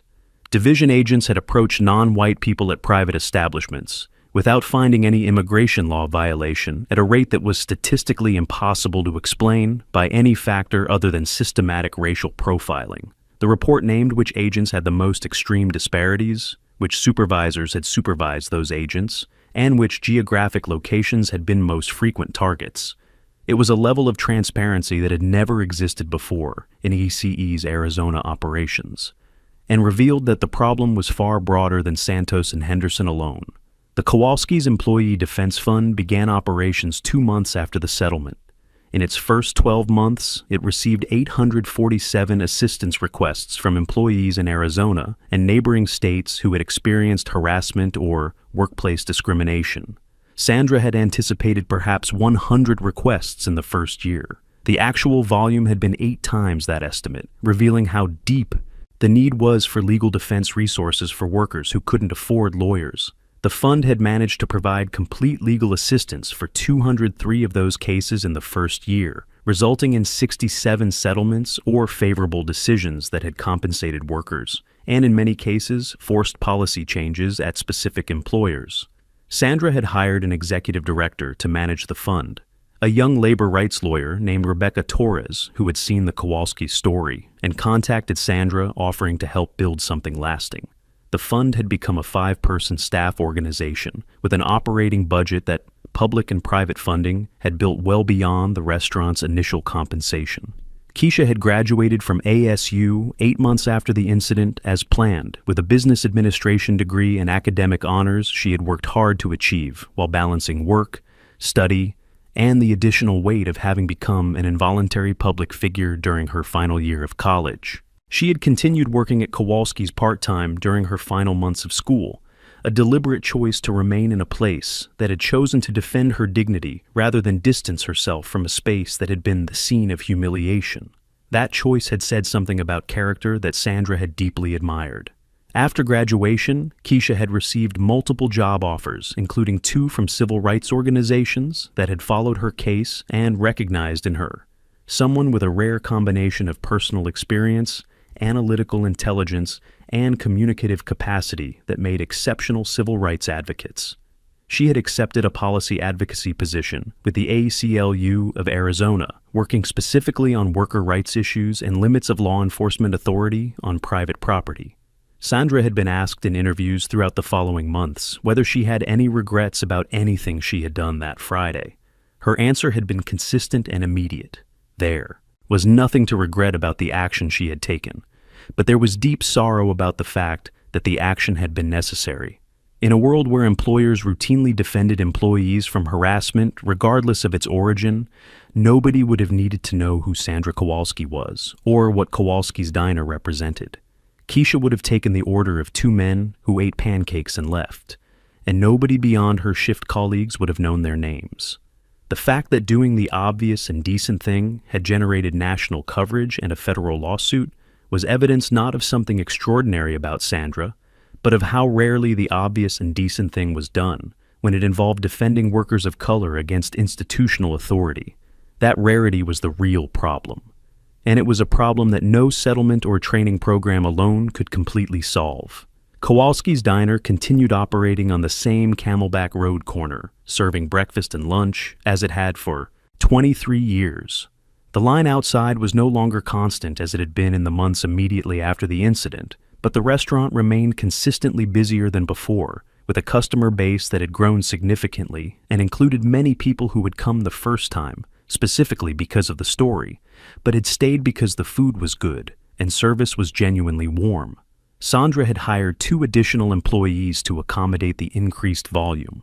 One of them, a young Latino man named Daniel Reyes, had said during his interview that he had applied specifically because he had read about what Sandra had done and had wanted to work for an employer he knew would defend employees. Sandra had said he was exactly the type of employee she wanted to hire, and that if every employer in the country adopted a similar policy, the labor market would be a fundamentally more just place for everyone. 3 years after the incident, Keisha and Sandra had become unlikely partners in advocacy work, appearing together at worker rights conferences, speaking with business leaders about creating truly inclusive workplaces, and using the specific and concrete experience of that Friday in Phoenix as a starting point for broader conversations about what protecting worker dignity really meant in practice. They had learned that specific stories with real people and documented consequences were more powerful advocacy tools than abstract statistics, that when Keisha described those minutes in the employee bathroom, or Sandra described the calculation she had made walking toward that booth, audiences understood something about rights and dignity in a way that numbers in a report could never achieve. The Friday that had begun with a young woman being presumed an immigrant at her own job had transformed into the foundation of a partnership that continued creating real change far beyond the walls of the restaurant where it had begun.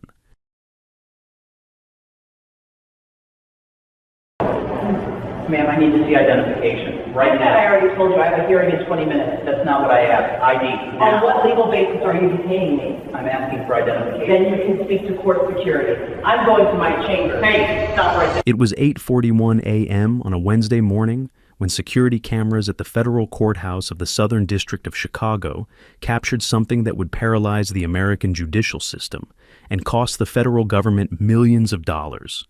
A black woman wearing a full black judicial robe, carrying a leather briefcase, was waiting for the elevator in the main lobby when 2 ICE agents in tactical vests approached and blocked her path. The woman had done nothing to attract attention. She was simply waiting for the elevator, as she did every morning for 11 years, in the same building, on the same floor, on her way to the same courtroom where she presided over federal cases as a judge. The agents didn't greet her respectfully, didn't apologize for the interruption. They simply blocked her path and demanded she prove her right to be in one of the most secure federal buildings in the country. What these agents didn't know, what their arrogance and prejudices made impossible to see, even with all the signs before their eyes, is that the woman they were detaining was the Honorable Judge Diana Reeves, federal judge of the United States District Court appointed by the President and confirmed by the Senate, with 11 years on the bench and jurisdiction over exactly the type of case ICE depended on federal courts to process. And every second of what happened in the next 27 minutes was captured in crystal clear high-definition video that would destroy careers, trigger a constitutional crisis, and result in one of the most significant federal lawsuits of the year against the very government the agents swore to serve. Before we dive into this completely insane story, tell me something. Where are you watching from right now? Drop your city or country in the comments below. And if you haven't subscribed to this channel yet, hit that subscribe button because stories like this need to be told, need to be shared, need to be remembered. You won't want to miss a single second of what happens next, because the twist that's coming is absolutely epic. Diana Reeves was 54 years old and represented everything the American judicial system claimed to value. She had grown up on Chicago's South Side, daughter of a mail carrier and an elementary school teacher, in a family that treated education as the most sacred thing that existed. She had been the first in her family to complete college, then the first to complete law school, graduating with distinction from Northwestern University School of Law. She had clerked for a federal judge for 2 years, developed a civil law practice for 12 years representing marginalized communities, and built a reputation for intellectual rigor, impartiality, and deep respect for constitutional rights. When she was appointed to federal court at 43, She had been confirmed by the Senate in a bipartisan vote of 87-13, a rare acknowledgement of her exceptional qualifications and unimpeachable character.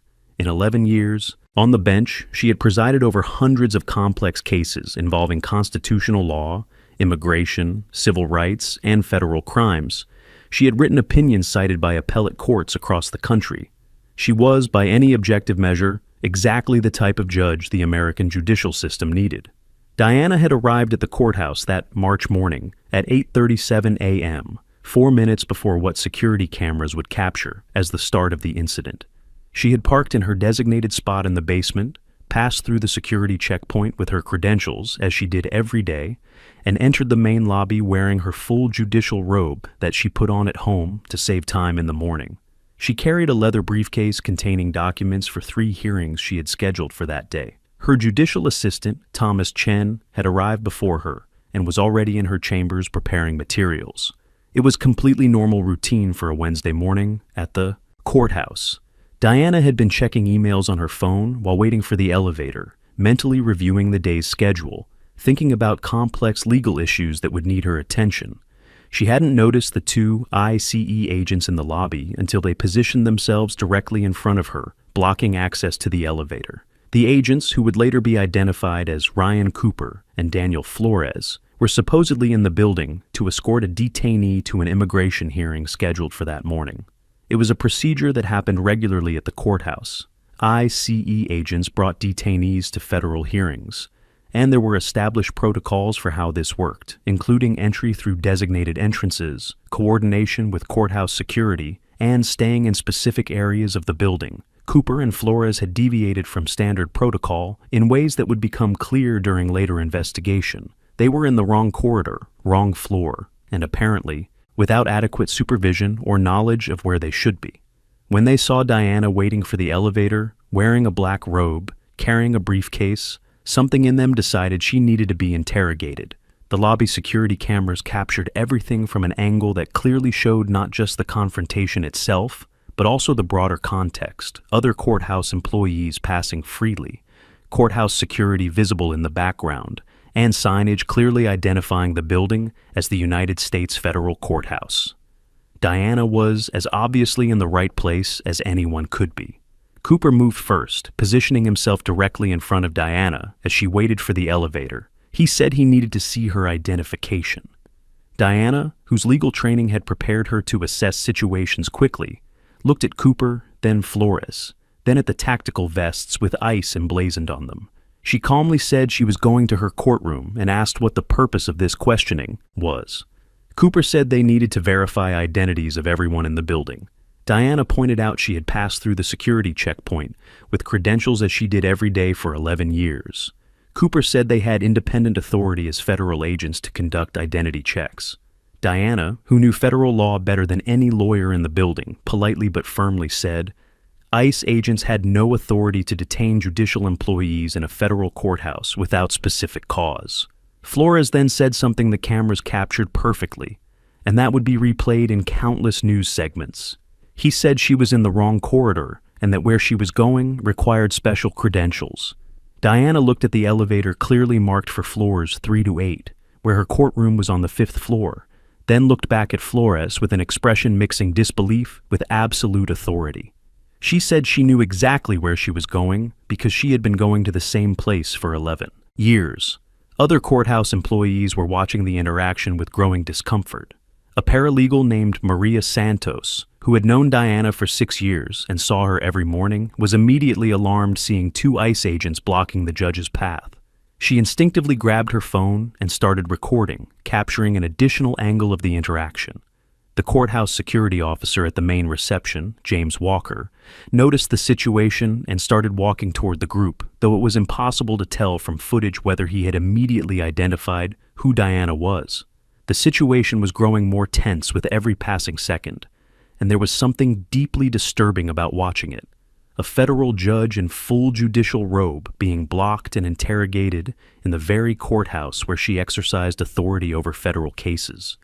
The irony was almost impossible to process. Diana maintained extraordinary composure, facing a situation that would have made most people completely lose their temper. She told Cooper and Flores a second time that she was a federal judge of that courthouse, that she was wearing judicial robes, that she was carrying a briefcase with court documents, and that she was waiting for the elevator to go to her own courtroom. Cooper said he needed photo identification, regardless of what she claimed to be. Diana asked specifically what legal authority he was invoking to detain a judicial employee in a federal courthouse. Cooper said it was a matter of national security. Diana responded that national security didn't create unlimited authority for ICE agents to detain people in federal buildings without specific articulable cause, that she knew the law on this very well because she had presided over cases involving exactly these questions.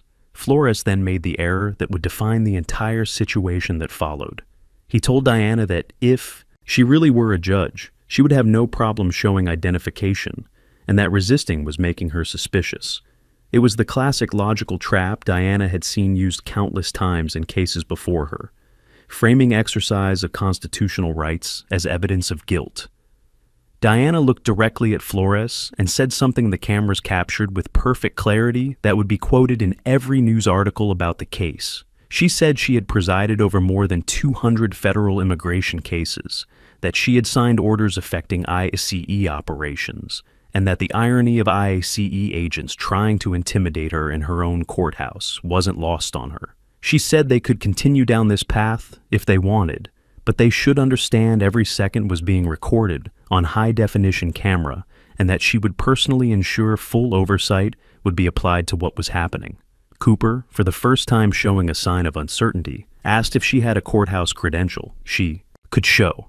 Diana pointed to the identification badge she wore around her neck, clearly visible against her black robe, which read, Judge Diana Reeves, United States District Court, Southern District of Illinois. Cooper examined the badge for a moment, and expression on his face changed slightly. But instead of immediately backing down and apologizing, he said the credential could be forged and he still needed additional verification. James Walker, the courthouse security officer, reached the group at that moment. Walker had worked in the building for 16 years. He knew every judge, every prosecutor, every public defender by name and face. He recognized Diana immediately, and his face showed instant alarm. He addressed her as Judge Reeves and asked if she was okay, what was happening. Diana, maintaining calm but absolutely firm voice, explained these ICE agents had detained her, were refusing to accept her credentials, and were claiming they needed additional verification of her identity despite her being in judicial robes with a visible badge in the building where she worked. Walker turned to Cooper and Flores with an expression of genuine shock. He told them that was Judge Diana Reeves, that she had worked at that courthouse for over a decade, and asked what exactly they thought they were doing. Cooper said they were conducting a security identity verification protocol. Walker said no security protocol authorized outside agents to detain federal judges in their own courthouse without coordination with building security. Cooper tried to maintain authority, claiming that as federal ICE agents they had independent jurisdiction within any federal building. Walker, who had received extensive training on jurisdiction and authority in federal facilities precisely to prevent conflicts exactly like this one, told Cooper he was incorrect. ICE agents inside federal facilities belonging to other agencies operated under interagency courtesy and established protocols, not with unilateral authority to detain employees of that facility. If they needed to verify someone's identity in the federal courthouse, the correct procedure was to coordinate with courthouse security, not block elevators and interrogate passing employees. Walker asked to see Cooper and Flores' credentials and authorization documentation. Cooper provided his ICE identification. Walker asked what specific authorization they had to be in that corridor on that floor, since it didn't correspond to any detainee escort order the security department had received. Cooper became vague about that, mentioning they were navigating the building to find the designated courtroom for their detainee. Diana, who had been silent observing the exchange between Walker and the agents, spoke again. She said she wanted full names and identification numbers from both agents, that she wanted documentation of what specific authorization they had to be in that corridor, and that she wanted a complete incident. Report filed with courthouse security and with the United States Marshal's Office responsible for building security. She said she was going to her chambers now, that she had hearings to preside over, and that these agents should understand what just occurred would not end with her walking to the elevator. Flores tried one last time, saying they were simply doing their job. Diana turned to him with an expression that paralegal Maria Santos, who had watched everything, would later describe as the expression of someone who had spent 11 years hearing bad arguments and knew exactly what they were. Diana said she would understand if they had simply been disoriented in the building and politely asked for directions. But that wasn't what they had done. They had blocked her path, demanded identification, questioned her credentials, and suggested she was suspicious for exercising her rights. That wasn't doing their job. That was harassment of a federal judicial employee in the exercise of her duties. Walker accompanied Diana to the elevator, which arrived immediately, and she stepped in. Doors closed. Cooper and Flores remained in the lobby with Walker, who immediately began the process of documenting the incident and contacting the marshal's office. On the cameras, one could see Flores say something low to Cooper, apparently only now realizing the magnitude of what they had done. Cooper seemed to look at the elevator that had taken Diana away, then at the visible badge on his own identification, and his body language showed someone comprehending they had made a serious mistake. But it was too late. Every second had been recorded. Every word had been captured. And Diana Reeves was not the type of person who let rights violations and misconduct pass without full accountability. As soon as Diana reached her chambers, she made 3 calls before her first hearing. First call was to Chief Marshal James Rodriguez, responsible for security of the entire federal courthouse complex. She described what had happened in factual and precise terms, requested all security video be immediately preserved, and informed him she expected a complete incident report on her desk by end of day. Rodriguez, who had worked with Diana for 8 years and respected her immensely, was visibly disturbed hearing what she described and promised immediate response. Second call was to the Chief Judge of the Southern District, Robert Ashworth, her administrative superior and longtime friend.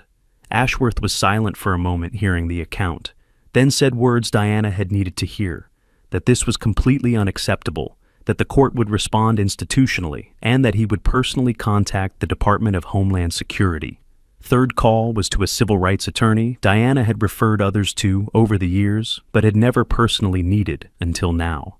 Thomas Chen, her judicial assistant, had overheard the first call and was visibly disturbed. He had worked with Diana for 6 years, knew her temperament and professionalism, and understood the weight of what had happened.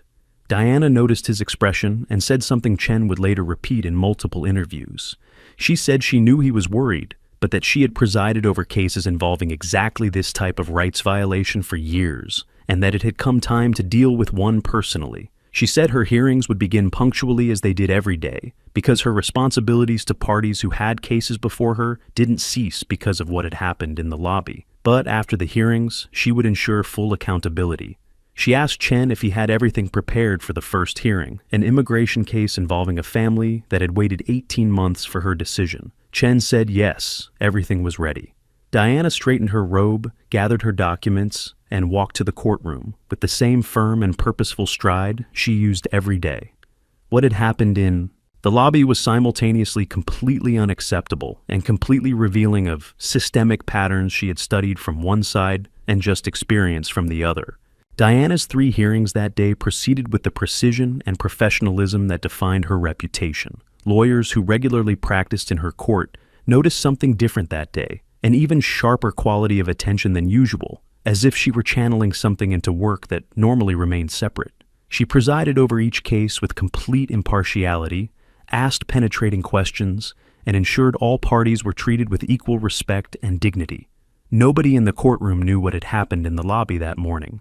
When the last hearing concluded at 4:23 p.m., Diana returned to her chambers, where she found the Chief Marshal Rodriguez's complete incident report, copies of security footage from all relevant cameras preserved as she had requested, and a message from Chief Judge Ashworth confirming he had personally contacted the Department of Homeland Security Inspector General's office.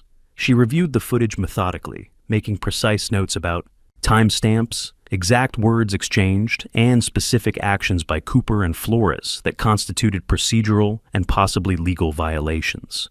The video was even more devastating than Diana had remembered.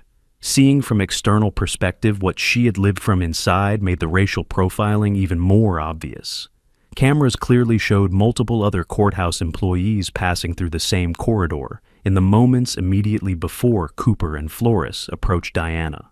A white man in a suit with a briefcase similar to hers. A white woman carrying a stack of files. 2 white men in casual clothing. None had been approached or questioned. Cooper and Flores had stood in the lobby for approximately 4 minutes before Diana appeared, and cameras showed their eyes following those white employees without any sign of interest. When Diana, wearing a black robe identical to what any federal judge would wear, appeared and positioned herself to wait for the elevator, both agents immediately moved toward her. The sequence was so clear, it was difficult to imagine any explanation beyond racial profiling. The Inspector General's office opened a formal investigation the following day. This investigation had broader scope than simple review of the incident with Diana. Ashworth had provided the Inspector General context about a pattern courthouse security staff had noticed. In the previous 3 months, there had been 4 separate incidents where ICE agents operating in the building had deviated from established protocols, entered unauthorized areas, and in 2 cases had questioned courthouse employees about their reasons for being in the building. In all 4 previous cases, the employees questioned were people of color. None of the white courthouse employees had reported being approached by ICE agents outside the context of escorting detainees. The pattern suggested the incident with Diana wasn't an aberration, but continuation of systematic behavior that had been happening and ignored because previous victims didn't have either Walker's immediate recognition or Diana's position to force institutional response. The story leaked to media within 48 hours, not through Diana, who had determined to follow official channels first, but through multiple courthouse employees who had witnessed the incident and were horrified by what they saw. Once reporters had the initial tip and started asking questions, the full story emerged quickly. Media obtained security footage through public records request that the courthouse, following transparency principles Diana had advocated throughout her career, couldn't legitimately deny. When video aired, impact was immediate and powerful. It showed in crystal clear high definition a federal judge in full judicial robes being blocked in the lobby of her own courthouse by ICE agents who clearly didn't recognize her for what she was. But more revealingly, it showed all the white employees who had passed unquestioned in the minutes before. The visual contrast was irrefutable. The judicial system's reaction was swift and unprecedented in its unanimity. Federal judges typically avoid public comment on contentious matters, preferring to let their opinions speak for themselves. But what happened to Diana touched something fundamental about judicial independence and the principle that federal courthouses must be spaces where law was supreme. Chief Judge Ashworth issued an unusual public statement saying what had occurred was an attack on the institutional integrity of the federal court, and that no agency, regardless of federal authority, could operate within a courthouse with disrespect for its employees and functions. The Judicial Conference of the United States, the body overseeing administration of federal courts nationwide, issued its own statement calling the incident deeply disturbing and calling for immediate review of CIE protocols in federal judicial facilities. 43 federal judges from districts across the country signed an open letter to the Secretary of Homeland Security demanding explanation and reform. Public reaction was even broader. The video was shared tens of millions of times. Comments flooded social media with a mixture of outrage about racial profiling and deep concern about what it meant for judicial independence that executive agents could detain federal judges in the exercise of their duties. Law professors from elite universities wrote opinion pieces about constitutional implications. State and national bar associations issued statements in support of Diana. Senators from both parties demanded hearings. Representatives introduced emergency legislation clarifying protocols for federal operations within judicial facilities. The story had touched on something beyond just another racial profiling case, though it certainly was that. It had touched on a fundamental question about separation of powers, about whether executive branch agents could intimidate judicial branch employees in the exercise of their constitutional duties. ICE's initial response was defensive and revealing. A spokesperson issued a statement saying agents had authority to verify identifications in federal buildings, and that Cooper and Flores had followed standard procedures. But that defense crumbled immediately when confronted with evidence that no standard protocol involved blocking federal judges in judicial robes in their own courthouses, that Cooper and Flores had deviated from their designated detainee escort route, and that they hadn't coordinated with courthouse security as required. Worse for ICE, the Inspector General investigation had found Cooper had 2 previous complaints in his file for unauthorized approaches in federal facilities, and that Flores had completed training on interagency protocols only 6 months prior, making the claim of ignorance particularly difficult to sustain. The standard procedure narrative had become untenable within less than 72 hours after the incident. Investigative reporters discovered Cooper and Flores had been at the courthouse that day with a specific task that required no identity verification of courthouse employees.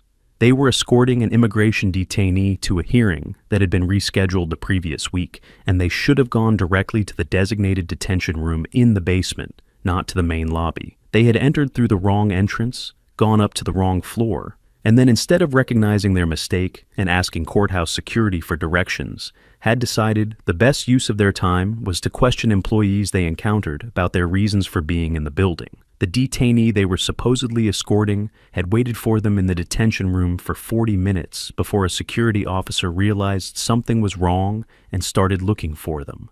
The detainee was eventually transferred by other officers to his hearing, which started 40 minutes late, precisely because Cooper and Flores were in the wrong lobby asking questions they had no legal authority to ask.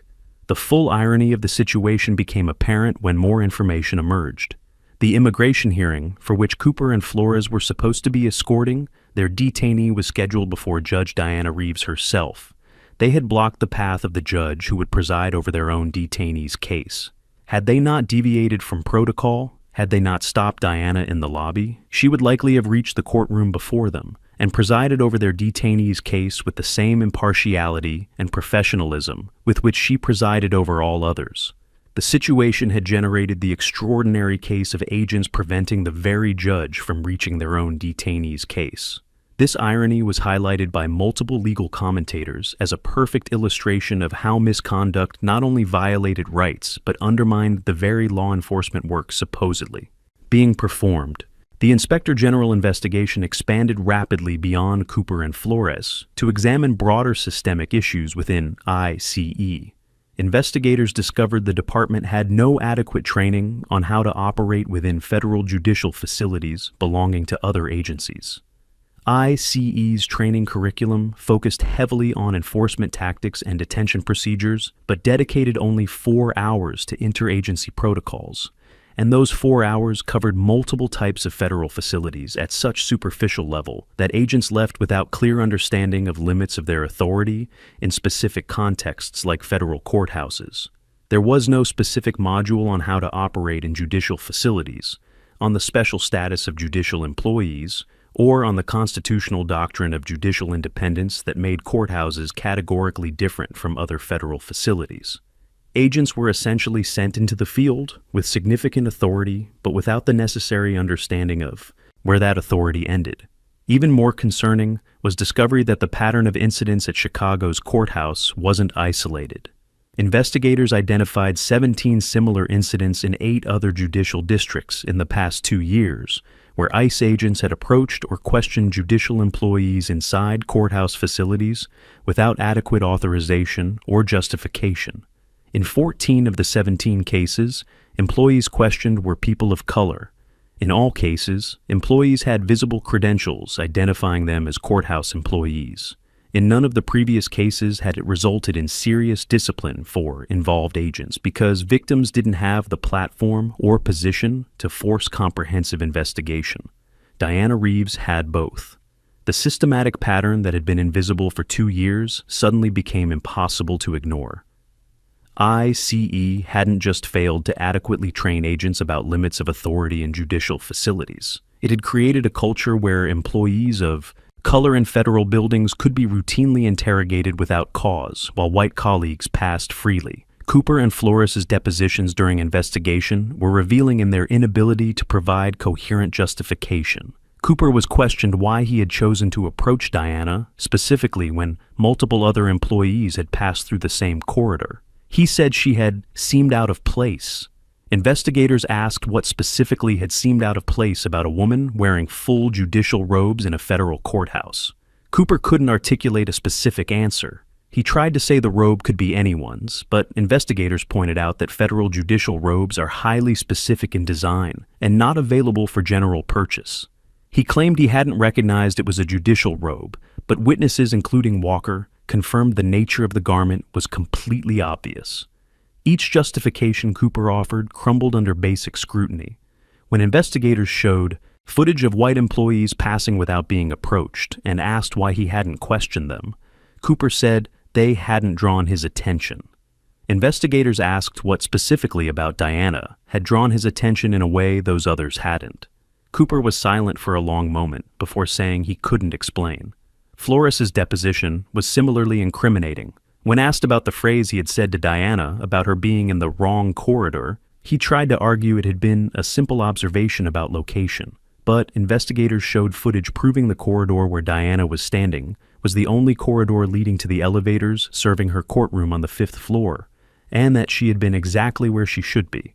When confronted with evidence that the statement had been factually incorrect and that he couldn't have known it was incorrect without first verifying where she was going, Flores couldn't explain how he had reached the conclusion she was in the wrong place. The only logical explanation was that he had assumed she didn't belong there without checking whether that assumption had any factual basis. When investigators asked whether he had considered she might be a courthouse employee before approaching her, Flores hesitated before saying he hadn't initially considered that. That admission was devastating.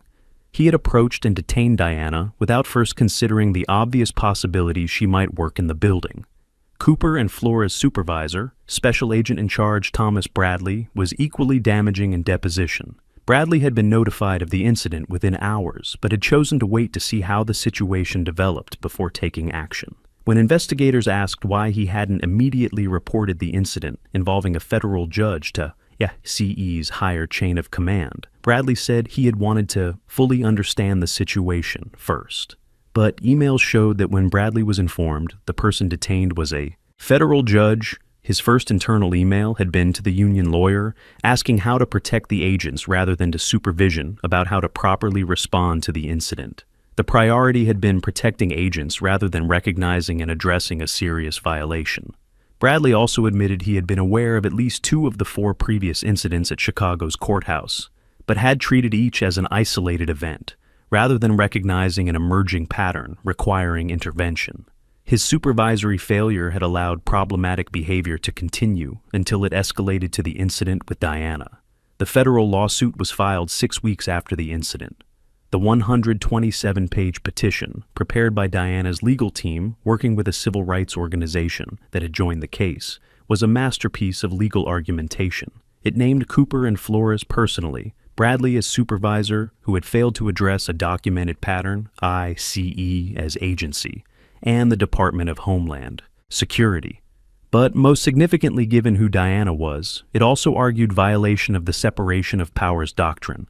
Executive branch agents had interfered with a judicial branch employee in the exercise of her constitutional duties.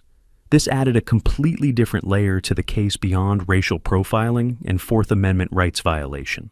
It was an argument that Cooper and Flores hadn't just violated Diana's rights as an individual, but had attacked the institution she represented. Damages sought reflected this seriousness: compensation for emotional distress and civil rights violation, but also substantial punitive damages designed to send a message that executive interference with judicial employees carried severe cost. The government's defense tried multiple approaches that one by one failed. First, it argued qualified immunity, but the judge assigned to the case, federal judge Michael Torres, rejected that argument in a scathing decision, noting that a federal judge's right to go about her duties without being detained by agents from another agency in her own courthouse had been clearly established by fundamental constitutional principles. Second, the defense argued Cooper and Flores had acted in good faith based on legitimate security concerns, but video evidence showing they had ignored multiple white employees while specifically targeting Diana made the good faith argument nearly impossible to sustain. Third, The defense tried arguing damages should be minimal because Diana had suffered no physical harm and had been able to conduct her hearings that day. Torres rejected that argument too, noting damage to dignity, institutional authority, and the principle of judicial independence were compensable regardless of absence of physical harm. Each line of defense had been anticipated by Diana's team and countered with solid argumentation and irrefutable evidence. The lawsuit's discovery revealed internal communications, even more damaging to ICE. There was an email chain between supervisors after the incident first became public, where several supervisors discussed how to control the narrative rather than how to ensure misconduct would be addressed. One email suggested emphasizing Cooper and Flores's security credentials. Another suggested trying to limit media access to security footage. A third email, more damaging than any other, showed a senior supervisor saying the real problem was that Diana had overreacted and that if she had simply shown identification, none of this would have happened. That email, which had tried to blame Diana for refusing to accept discriminatory treatment, was displayed at a discovery hearing and became the most cited document in media coverage of the lawsuit. It captured in explicit language the institutional culture that had enabled this and previous incidents. When agents discriminated and victims refused to accept that treatment silently, the institutional response had been to blame the victim rather than the agents. The discovery hearing generated a moment that went viral independently. Diana's lawyer was questioning Bradley about the email blaming Diana, and Bradley tried arguing it had been taken out of context. The lawyer then showed the complete email, then showed footage of the incident, then listed the 17 previous incidents in other districts, then presented stop data showing systematic pattern. After each piece of evidence, the lawyer asked Bradley to explain how that specific item had been taken out of context. Bradley couldn't adequately respond to any of them. When the lawyer reached the 17th incident and asked again about context, Bradley simply fell silent. It was approximately 40 seconds of silence in the hearing room before his lawyer asked for a break. Those 40 seconds of silence, captured in hearing recording, made public, were shared millions of times as symbol of institutional response to irrefutable evidence of systematic discrimination. 11 months after the courthouse lobby incident, the Department of Homeland Security made a settlement offer that reflected both the magnitude of what had happened and the extraordinary pressure the case had generated at multiple simultaneous levels. The direct compensation offer was $4.2 million for Diana, a number her lawyers described as reflecting not only individual rights violation, but broader institutional damage to the federal courthouse and the principle of judicial independence. But as in all cases that truly mattered, money was only the minor part of the equation. The government agreed to permanent termination of Cooper and Flores, with revocation of federal law enforcement certifications nationally, not just in the Northern District of Illinois. Bradley would be forced into early retirement, with loss of benefits related to his documented supervisory negligence. But the systemic reforms Diana had demanded and the Judicial Conference had endorsed were where the settlement found its true weight and meaning. The new mandatory training protocol would be implemented across all 24 ICE field divisions nationwide within 12 months. Every active agent, regardless of years of service or seniority level, would complete a 32-hour program specifically on operations in federal facilities belonging to other agencies. Program would include a dedicated 8-hour module on federal judicial facilities, covering the judicial independence doctrine, constitutional status of judicial employees, specific protocols for ICE operations in courthouses, and legal consequences of unauthorized interference with judicial employees. Training would be developed in collaboration with the Judicial Conference of the United States, ensuring the judicial branch's perspective was incorporated rather than left as afterthought. Agents would have to pass competency tests demonstrating understanding of where ICE authority ended in specific contexts. Failing would result in removal from field work until successful retraining. The settlement established binding interagency protocol for ICE operations in federal judicial facilities. Before any operation in a federal courthouse, ICE agents would be required to notify the chief marshal responsible for that facility with minimum 24 hours advance notice, providing agent names, operation purpose, and planned route within the facility. The chief marshal would have authority to modify planned route or procedures if they conflicted with courthouse operations. Agents who deviated from approved route or who approached courthouse employees without prior coordination with building security would be subject to immediate removal from the facility and expedited discipline. The protocol also required ICE agents in judicial facilities to carry additional identification beyond tactical vests, specifically a contact card with supervisor name and specific case number, authorizing their presence, making it easier for courthouse employees to verify legitimacy of an agent's presence without need for confrontation. The accountability system was perhaps the most significant reformatory component of the settlement. The Department of Homeland Security agreed to create a centralized database, tracking all incidents where ICE agents had approached employees of other federal agencies and federal facilities.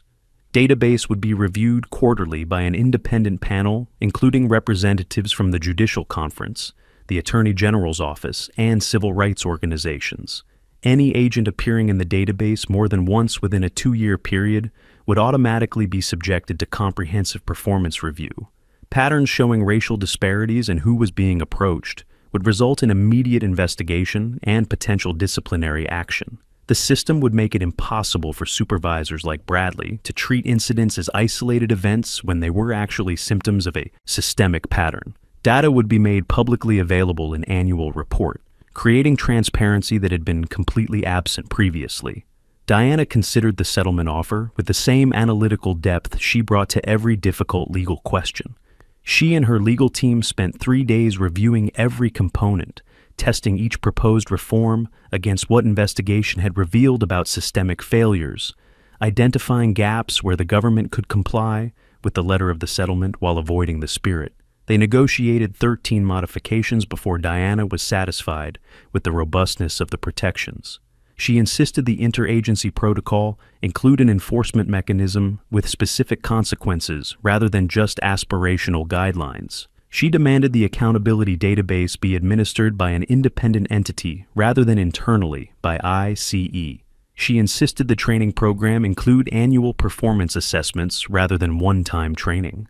Recognizing culture change required continuous reinforcement rather than singular intervention. Each modification reflected lessons from her judicial work, where she had seen well-intentioned settlements fail in implementation because they lacked adequate enforcement mechanisms.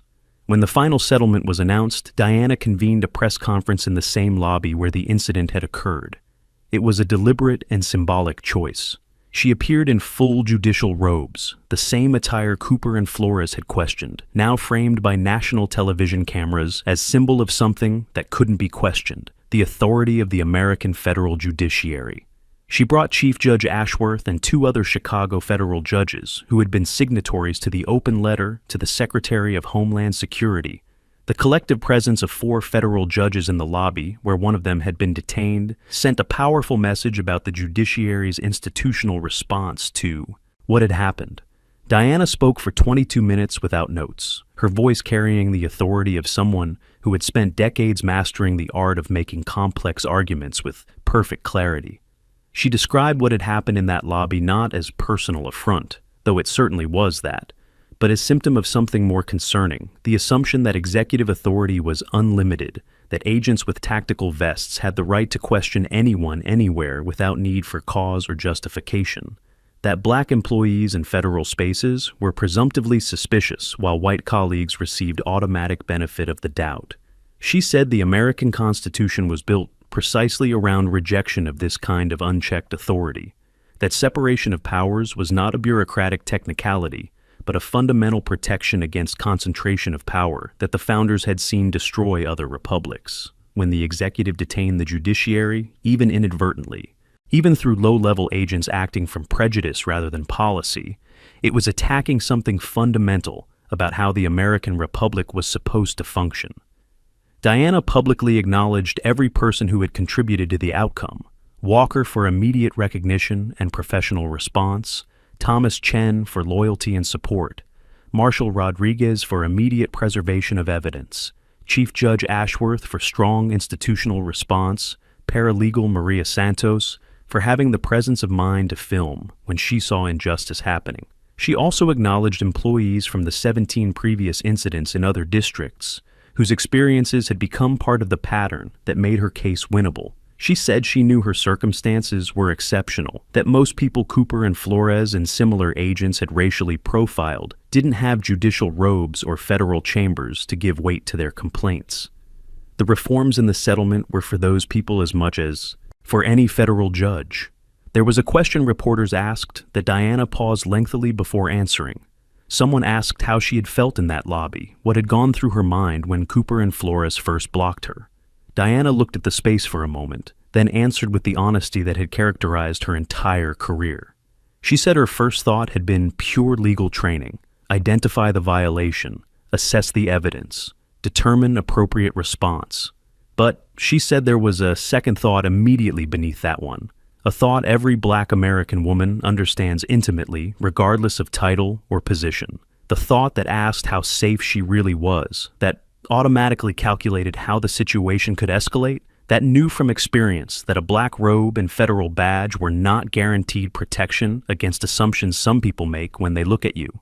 She said she had been trained by her entire life to be more prepared, more qualified, more excellent than anyone in the field because she knew standards would be applied to her in ways they wouldn't be applied to others. And yet, at 54 years old, federal judge for 11 years, she had been in that lobby making that familiar calculation of how to navigate a dangerous situation created by someone else's prejudice. No title eradicated the need for that calculation, until systems changed. The settlement terms were implemented under joint supervision of the Judicial Conference of the United States and the Inspector General's Office, a dual oversight mechanism Diana had specifically insisted upon because she wanted to ensure no single agency had unilateral control over verifying its own compliance.